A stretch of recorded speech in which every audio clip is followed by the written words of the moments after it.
Hey everyone, this is Zephyr with a Foundry Basics video on scenes and scene configuration. There's a lot of different settings when you are creating a scene and configuring it, and some of it is not immediately intuitive.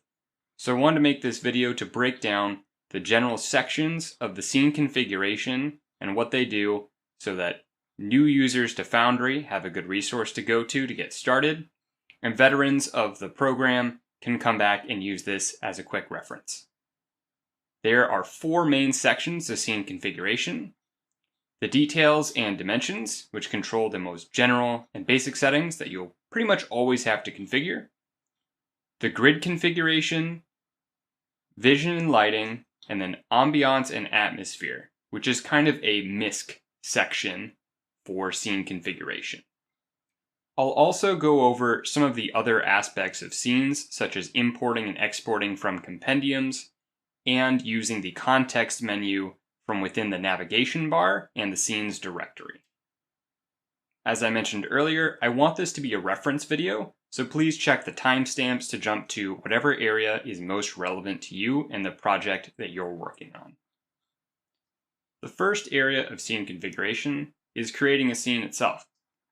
Here I am in a new Foundry world. I'm going to my scenes directory, which is the third button on the right in your toolbar on the right hand side of Foundry. Here I can hit create new scene, and I will give the scene a name. From there, we just hit create new scene, and boom. If you're in a world that does not have any other scenes, this will automatically be activated and be the scene that you're currently looking at. And you'll see that all active scenes have a little target block, and there will be a little colored pip for each user that's on there. For example, I'm the game master, and I have a kind of teal or cyan color, and there is a teal or cyan circle with a G in it for my first letter.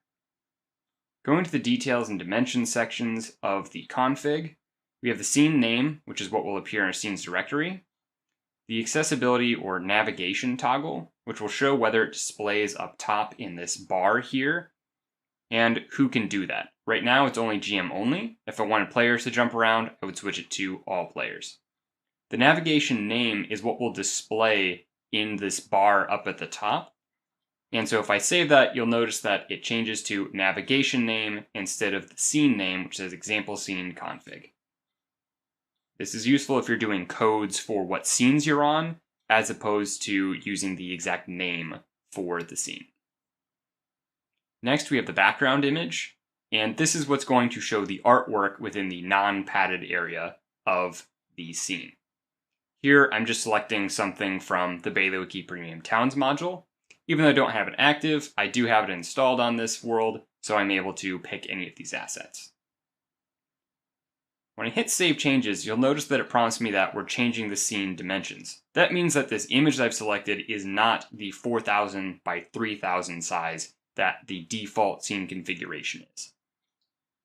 If I select Yes, then it will go ahead and import the image, and we will see that it has changed the total size of the scene. When I open up Configure again, we're now at 4640 by 4640. If you want to know how many grid units that is, you'll have to divide that by your grid size. And you can configure this and tweak it, but I would recommend leaving it the same.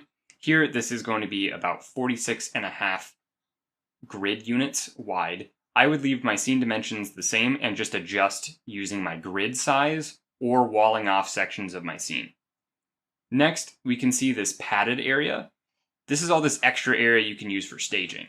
If you increase the padding percentage, it will increase the amount of space you have all around it.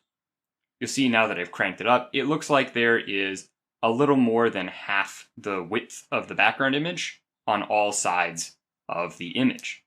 This is where you can store things like buildings or other tiles that you want to drag on later, and you can drop it down to give you less space or more space depending upon what you're looking for. Some people use the padding a lot, others don't use it very much at all. A really important thing to note is when you are changing the padding, you are changing the overall dimensions of the scene, so you want to be careful about doing this. Otherwise, you can move where tokens and pins are. We also have the background color, which can be determined via text or the color picker, and that will change the background behind everything, whether that's the padded area or where the background image normally would go. It's normally kind of a light gray color, so I'm selecting something similar here. Another aspect of the scene basic details and dimensions is the foreground image. We have our background image, which all of our tiles and tokens are going to appear above that. But we can also set a foreground image. You can use whatever image you like here. I'm just grabbing this really quickly because I don't have a specific image in mind. This is the Foundry logo, and if we zoom in, we'll actually see that it is above all of my tokens. This is useful if you want to have a static cloud image above your entire scene, or something similar to that. Maybe you have a tree canopy that you don't want to disappear, and you want to frame the edges of your map, etc.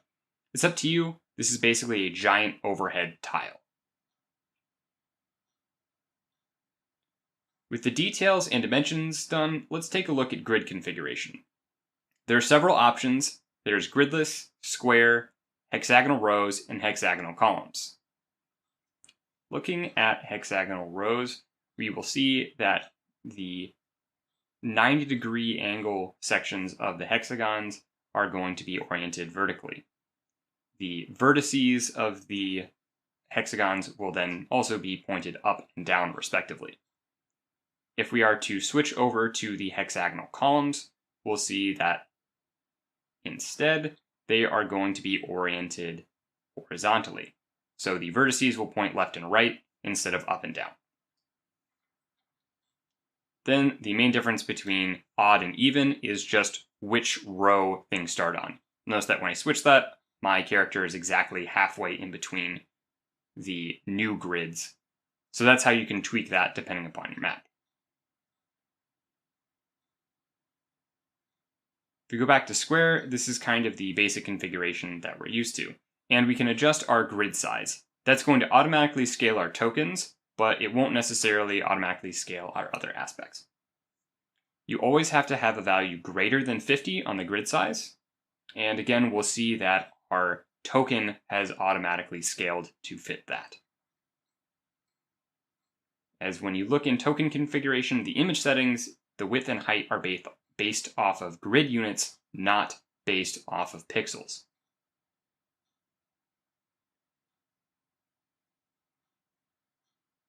We go back into our navigation. We can also increase the grid size as much as we want. There is no upper limit on grid size, so even if I set something absurd like 5,000 and scroll out to my absolutely massive token, there's not an upper limit. Even though this token is technically larger than the background image or the non-padded area of the scene, I can set it as large as I want. And we can go back to our default of 100. And we will see again that we have the nice square grid, nothing with our background image has changed. We can also offset from the background. Say you had a map that was slightly off kilter, then you can adjust it either horizontally or vertically.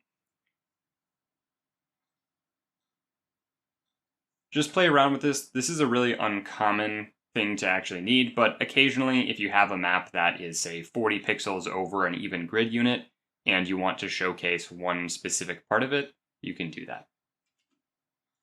Again, note that changing the offset will change the overall scene dimensions and the centering of it, so that can cause some other issues with tokens, etc. Another thing you can do is you can change the scaling of your grid. So if I take out my measuring tool, we are in units of 5 feet per grid, and I can measure out 25 feet. I can change this to instead be 10 feet for every square, and when I use the measuring, it's now going to show me 10 feet every time I move that. So it's a really quick way to change the scale of your map. Again, note that your tokens are set to use grid units, so this is not going to automatically resize your units to be smaller. We can also change the units on this from feet to meters, and everything in between. I'll go back to the default for my system, which is 5 feet. That's going to be controlled by whatever your tabletop RPG system is. For example, this is using D&D 5e. Next, we have the grid color. You can set any color you want by a hex or the color picker. See, at this white, it shows up a little better on dark backgrounds. I can also adjust the grid opacity. The grid opacity is nice if I don't want the grid to show up or I want to be nearly invisible, but I still want to use the snapping. So, for example, you'll notice that if I have the square grid with a really low opacity, I can drag this character around and it'll automatically snap into a grid space. This might be preferable to if I'm using the gridless mode itself, where you'll notice as I drag my character around, they're not actually snapping into grid positions. They're going anywhere I want, and they're dropping exactly where I set them, as opposed to snapping into a grid position. So that's why you might want to use a low opacity grid option over gridless. If you have a gridded option, you can place things precisely in between units by holding Shift when you release the movement key. For vision, this is one of the more confusing sections for people in terms of figuring out the exact setup that they want. If you have token vision enabled, that means only people who have tokens on a scene are going to be able to see, and the token sight is going to be limited, as you can see here by this bubble. It will only show them what's within their vision range. If I take off token vision, then even if I have this token selected, I can see the entirety of the scene. And if I was a user that did not have a token, I'd still be able to see it. And I can return that by just turning token vision back on. If I reset the fog of war from my lighting panel, we'll see that it goes back to unexplored area. Next up is the unrestricted vision range. Basically, this is going to ignore the limits imposed on a token's vision. It will still be obstructed by walls, etc., but it's going to allow them to see as far out as they can. Example, on a clear sunny day, you can actually see for many miles, as long as there's not objects in your way. If you wanted to turn that off, we will go back to the limited range. Again, it's still going to reveal all of the fog of war if you have that set up.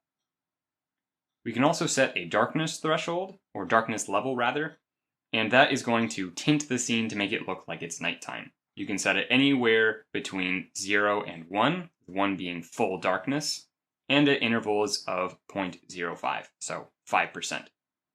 This is purely a aesthetic modification here, as it does not actually affect someone who has dark vision versus dim vision. We can see that my character with dim vision is still able to see out 120 feet. Their circle of vision is slightly duller than the character who has bright vision, which has that brighter look, but you'll see that there's no actual difference between the radii or the level of vision between the dark and no dark versions of the scene. It's just kind of a filter overlaying it all. Now that said, where we can have the scene darkness affect vision is if we set this vision limitation threshold. This is kind of the break point where we go from unrestricted vision to restricted vision, where it will actually go to respecting the distance they have for that vision. And we can see here on unrestricted, we can see all the way out. And if I up the darkness level, or I meet that threshold of 0.75, so every level of darkness above 0.75, then the vision is going to go back to that specific realm. As this is transitioning, you'll notice that the sphere is slowly coming back as we have reached that threshold that we no longer have unrestricted vision, and we do have to move around to see more of the map.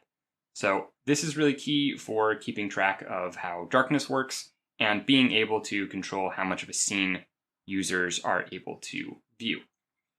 This is really great if you have something like About Time and a plugin to control scene brightness and darkness based upon the time of day. That way you can automatically move it through a gradient instead of just the 0 to 1 brightness to darkness settings that are available in Lighting Hub. Moving on to scene, ambiance, and atmosphere.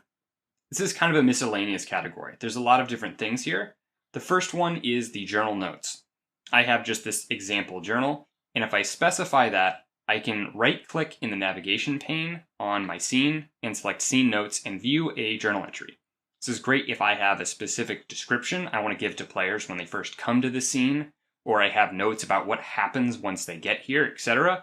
So I can have a nice script for myself to describe their surroundings or describe the process it took for them to get there, or anything else that's just helpful for me.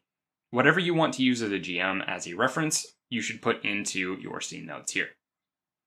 I can also access my scene notes by going to my scenes directory and right-clicking on the scene there. So we'll see that the same scene notes button is visible there and opens up the exact same journal entry. If I go back to configure and remove that journal entry, the scene notes option is no longer present in either the scenes directory or the navigation area. Next up, we have the audio playlist. This will automatically play a playlist, and here I have a sample playlist set up with all of the sounds from the Bailiwick Premium Towns module. It's a bit hectic because it's mostly sound effects, but it will give you the idea. If I save these changes, we're going to start hearing this music. So this is the Dark Lord in the Crypt. So we're able to play a playlist, and it's going to respect whatever the settings for the playlist are. For example, if I have this playlist on sequential play, it will go through each item in order, or I can have it on shuffle like I do now. I can also select a very specific sound, such as this rustling grass. And since this rustling grass is not set up to loop, it is just going to play once and be done. You could alternatively set it up to loop, and then it will continually play. So I'm going to have this relaxed tavern set up to loop, and I can set that as my sound, and it will just continuously play the same sound on a loop. So while we're on the scene, we can continually loop the sounds that we want. This is great for ambiance, etc. If you're in the forest, then maybe you want birds chirping the whole time, things of that nature. I personally like to use sound nodes in place so that I can have more dynamic controls over my sounds. But there's certain applications where you would want the same sound or a collection of sounds to be playing constantly, and this is a great way to do that for a pretty easy configuration. Next, we have our weather effect, and this is actually a core Foundry feature. There's some modules that add other ways to create weather effects, but Foundry itself comes with a few different ones. This first one is autumn leaves, and as we zoom in, we can see there is a small collection of different leaves fluttering down on the ground, and these are above all of our tiles and above all of our tokens. We also have the rain option, and again, looks like some nice rain for adding ambiance. Then our final option, which I think is the most fitting for this backdrop, is snow. So these are all default options available in Core Foundry without any modules whatsoever. So definitely keep these in mind when you're creating scenes. This is easy, you don't need anything else. Finally, we have the initial view position. This is showing what X and Y coordinates your screen is going to be centered on when you activate the scene, and what level of zoom you're at. So say I had a building here, or I want to focus in on this patch of cobble here. I can go here and click this Capture Current View button, and it will save that position on my canvas. Then if I activate this other example scene and go back to my original navigation scene, I have come back to the exact same position where I captured that view. This is really useful if you know players are going to come in at a certain spot, or you want to be able to see a very specific area of the map right when you come in, rather than having to scroll over to it. That's the basics of scene configuration. Now we're going to get into some of the other aspects of scenes in the navigation and scenes directory windows. If you're using multi-level token or some other system where players can hop around, or even using the toggle navigation for all players, you can track where players go. As my player has just moved off of this map, once they've loaded into this TO4 Western Road, I can now see the purple P pip, indicating that that is the scene that player is currently viewing on. This only shows who is actually there and looking at it as a player. It does not show where their tokens are. And if the scene is removed from navigation, you don't see the pip anymore. It doesn't stay pinned up there. So I have to have it as navigable for me to be able to see those pips as players move about. Next, if we're looking at scene importing, this is a really basic thing, but whenever you go to import a scene, you'll get the same scene configuration prompt. So if I just import an entry here, we'll have all of the configure scene details. And we can see that there is a few other settings here, and these are all going to be whatever was specified when the scene was exported to compendium. So it's completely up to whoever created the compendium as to what the scene default configuration is. And if I go view the scene, we have the already set up zoom and initial position, and I can move around. Sometimes thumbnail images might not be generated properly. So if I regenerate the thumbnail, it's going to automatically recreate this, and it's going to live in my world's data folder. This is going to only be specific for this world, not the rest of my install. So that's something important to keep in mind. There's a few other situations where you might want to do this. For example, if I go back to my example scene, I've added a bunch of tiles, but they're not reflected in my thumbnail. If I regenerate the thumbnail though, those tiles will then show up. This is especially relevant if you're building with the modular system, as all of the buildings show up with tiles, so they won't show up in your scene thumbnail. If you want to export your scenes to a compendium, you can select this export data, and that's actually going to generate a JSON file that has all of the information for your scene, and you can copy and paste that around. That's a little more advanced though, and you can import scenes the same way.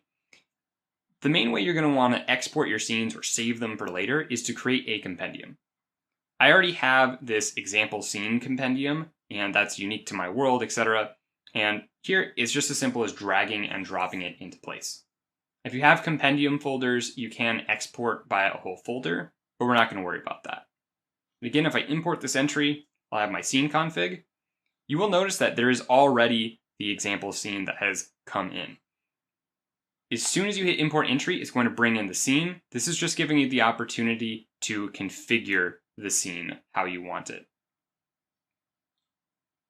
All right, and that is everything we're going to cover today in this Foundry Basics on scenes.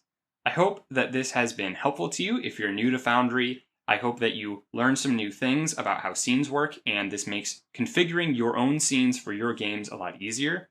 And if you are a returning or frequent user of Foundry, I hope that this will serve as a good reference for you whenever you're trying to determine the best configuration for the scenes for your games. If there are other topics you would like to see covered in this Foundry Basics series, please let me know in the comments down below. Again, this has been Zephyr. Thank you so much for watching. Enjoy your games and enjoy your map making. Have a good one.